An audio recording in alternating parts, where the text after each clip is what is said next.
Allahumma sholli ala Muhammad wa ala ali Muhammad. Assalamualaikum Bapak-bapak, ibu-ibu. Kali ini kita akan melihat sebuah video yang mana Habib ini menjelaskan atau berkisah katanya bisa menghidupkan orang mati dan keluar rantai emas dari langit, teman-teman. Ini secara ini kan nggak masuk akal, cuman mohon disimak dulu gimana pendapat dari ibu-ibu, bapak-bapak semuanya. Dan nanti di akhir video juga saya menampilkan ceramah Habib yang emang benar. Kita harus mengikuti meneladani Rasulullah SAW.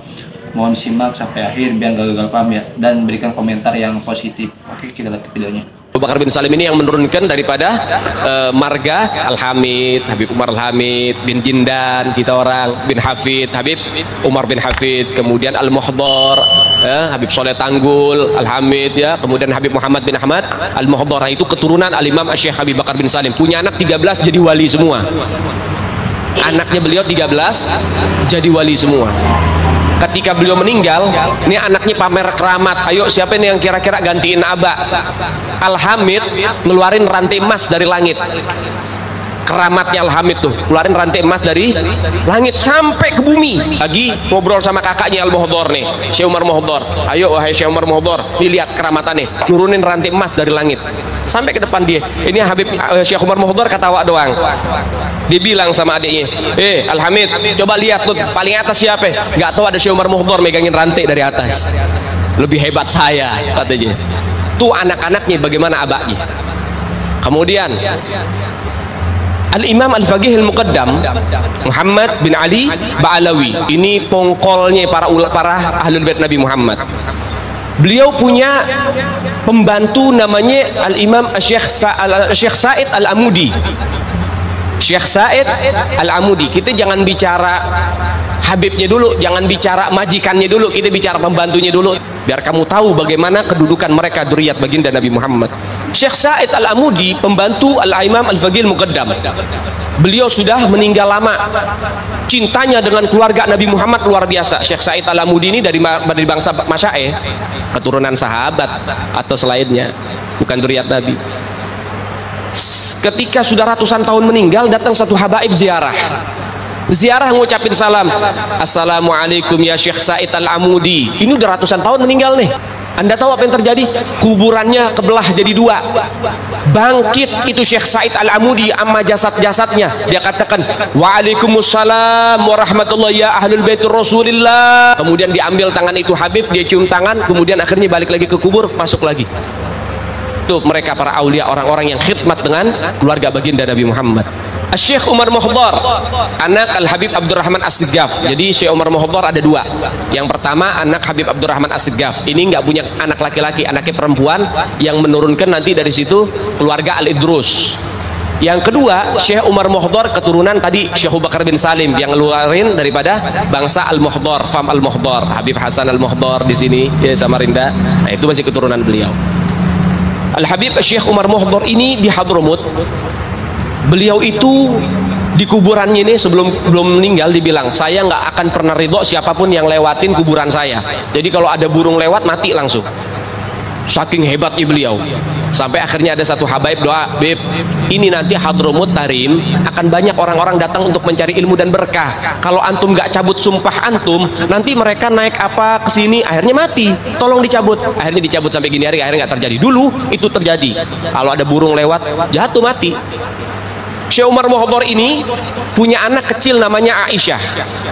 Beliau datang hal, orang wali kalau lagi datang hal bawaannya pengen ibadah. Nah kalau pengen ibadah biasanya kholwat itu menyendiri di kamar sendiri, udah ibadah, wirid, zikir. Tapi hebatnya mereka orang-orang wali, kalau wirid tembok ikut zikir, keluar suara.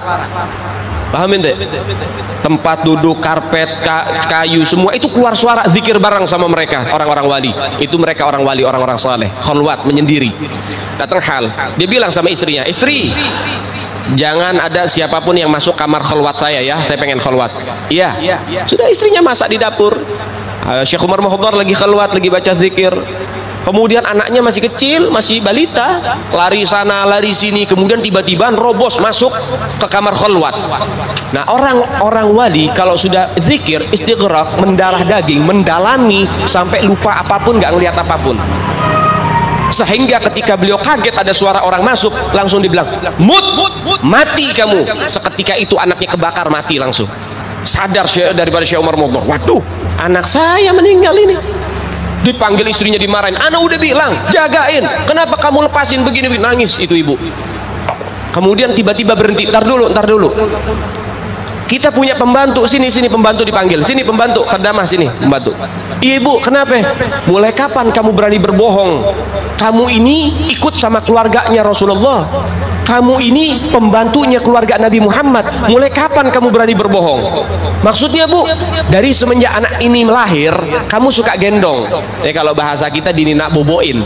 Jadi kalau lagi digendong dibacain, dinyanyiin lagu. Apa lagunya? Ya bintul gutub, ya zaujatul gutub, ya ummul gutub. Wahai putri dari seorang gutub, wahai istri dari seorang gutub, wahai ibu dari seorang gutub. Maksudnya Bu, ya kamu bohong, ini anak masih balita. Kalau kamu katakan bintul gutub, putri dari seorang gutub, betul, ayahnya gutub. Tapi kamu mengatakan ya zaujatul gutub, wahai istri seorang gutub, ini anak belum menikah, belum jadi istri, tapi sudah meninggal dunia, berarti itu menjadi kebohongan buat kamu. Sampai begitu didikannya saudara, sampai itu dicap bohong. Apa kata pembantunya? Enggak Bu, saya enggak bohong. Itu diambil jenazahnya, diindung-indung lagi, dibacain lagi, ya bintul gutub, ya zaujatul gutub, ya ummul gutub. Itu anak langsung bergerak, berdiri, langsung lari-lari lagi. Ini baru pembantu nih. Kata Syekh Umar Mohdhar, kamu mau ngelawan takdir, anak mati kamu hidupin. Apa kata pembantunya? Enggak Tuan, yang ngelawan takdir duluan kan Tuan, anak hidup dimatiin.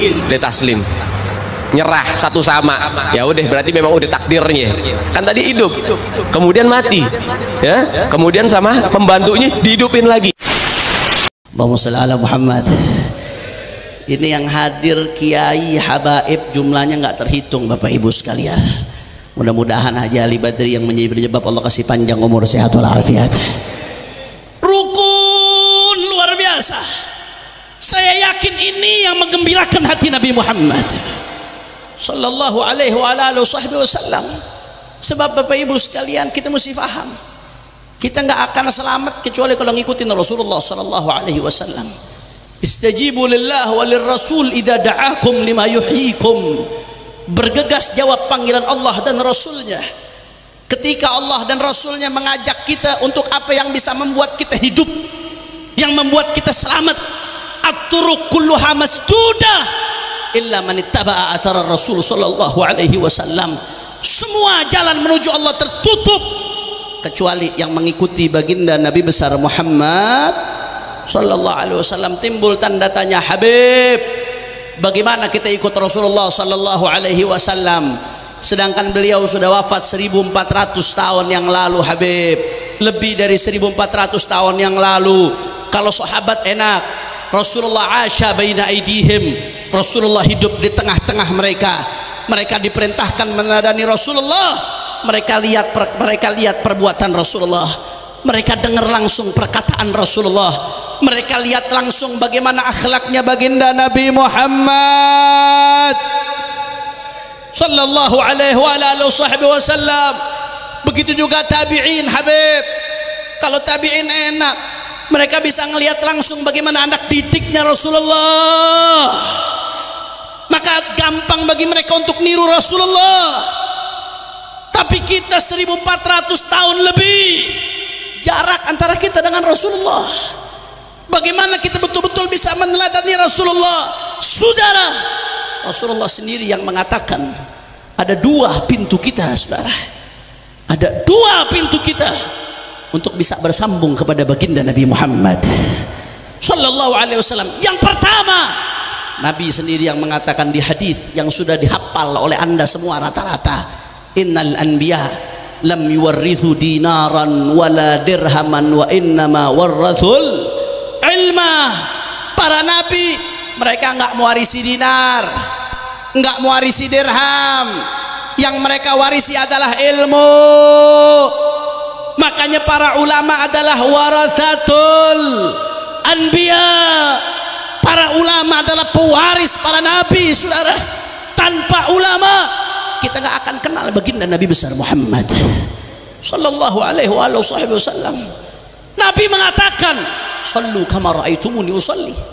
Salatlah kalian sebagaimana kalian lihat aku salat. Saya mau tanya reng mature semua yang hadir di sini, ada yang langsung lihat Nabi salat, saudara? Nggak ada. Kalau ada saya cium kakinya, saudara. Wali berarti lihat Nabi juga, Pak? Nggak ada. Dari mana kita tahu cara salat Nabi? Dari hadis-hadisnya Rasulullah yang menjelaskan sifatus salah lin Nabi. Dari mana kita pahami hadis tersebut, saudara?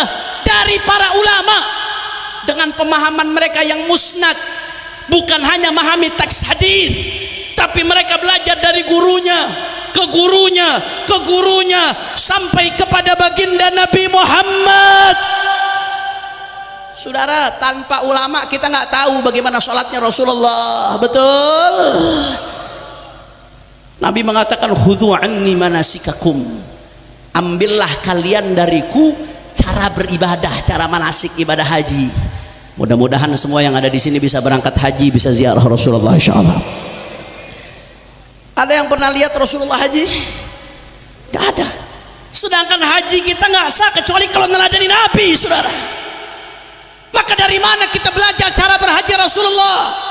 Kita belajar dari teks-teks hadis yang menjelaskan tentang bagaimana sifat manasiknya Rasulullah, yang kemudian dituangkan oleh para ulama dalam bentuk fikih, kemudian dipelajari turun-temurun sampai ke guru-guru kita dengan pemahaman yang bersambung sampai baginda Nabi Muhammad.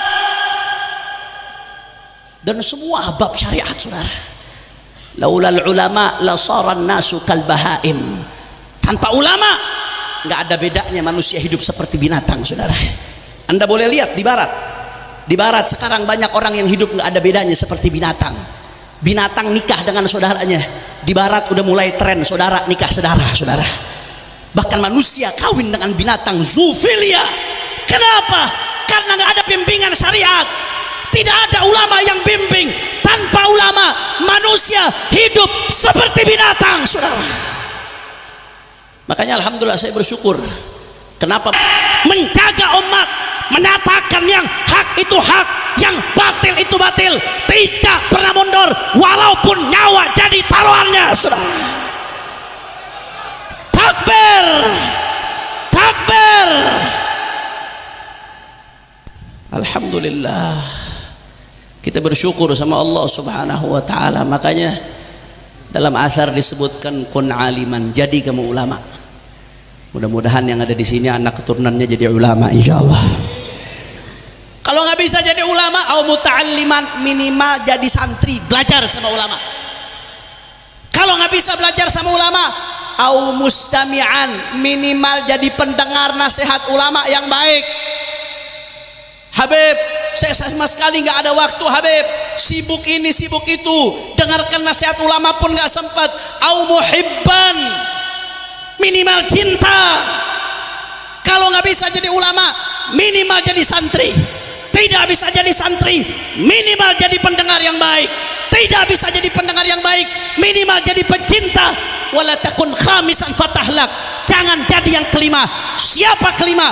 Udah bukan ulama, bukan santri, bukan pendengar yang baik, bukan pecinta, malah benci kepada ulama.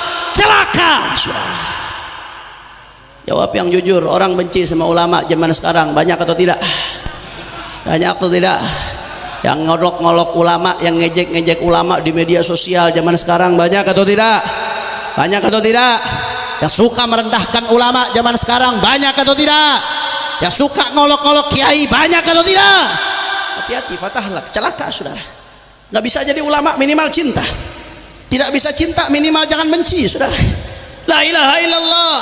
Makanya kita bersyukur, saudara, kita nggak ketemu Nabi, saudara, kita nggak zamanin Rasulullah, tapi kita punya mata rantai yang menyambungkan kita kepada Rasulullah. Ada Aumah, ada Autada, ada ulama-ulama di Madura yang belajar dari Abuya Sayyid Muhammad bin Alawi Al-Maliki, Syekh Ismail bin Zain Al-Yamani yang belajar kepada ulama-ulama besar, Syekh Hasan Masyad, Syekh Abdullah Al-Lahji, para masyayikh kibar baik di Hijaz atau di Mesir atau di Hadramut. Kita nggak bisa ketemu Rasulullah tapi kita bersambung mata rantai ke Rasulullah melalui para ulama-ulama kita. Maka kita doakan para ulama-ulama kita sebagai pintu kita menuju Nabi. Mudah-mudahan Allah berikan panjang umur insyaallah. Oke teman-teman, itu dia tadi bapak-bapak, ibu-ibu, ada sebuah Habib yang bercerita tentang datuk-datuknya bisa menghidupkan orang mati dan menarik rantai emas dari langit untuk menunjukkan siapa yang paling hebat gitu ya teman-teman. Dalam Islam sendiri emang banyak karomah, banyak banget percaya karomah, cuman biasanya karomah itu tidak boleh diceritakan atau disebar luaskan kayak gitu ya teman-teman. Setahu saya, mohon koreksi kalau salah. Dan kita wajib meyakini ada karomah itu turunnya kepada para orang-orang soleh, ada mukjizat itu turunnya kepada para nabi dan rasul, dan ada maunah itu kepada sama orang-orang yang bertakwa kayak gitu teman-teman. Jadi ya ini bohong atau enggaknya ya terserah kalian yang menilai, dan pokoknya ambil yang baik, buang yang buruk gitu teman-teman. Dan tadi ada Habib Hanif yang berceramah tentang kita harus mengikuti dan meneladani akhlak Rasulullah SAW, dan berharap kalau kita mendapatkan syafaat Nabi Muhammad SAW nanti kelak di yaumil akhir. Amin ya Allah ya amin. Oke teman-teman, intinya semoga kita semuanya sehat selalu, dan tadi ambil yang baik, buang yang buruk. Kita doakan semoga para ustadz, para guru, para habib yang benar sehat selalu, dan semoga kita semuanya mendapatkan syafaat Nabi Muhammad SAW. Allahumma sholli ala sayyidina Muhammad wa ala sayyidina Muhammad. Terima kasih. Assalamualaikum warahmatullahi wabarakatuh.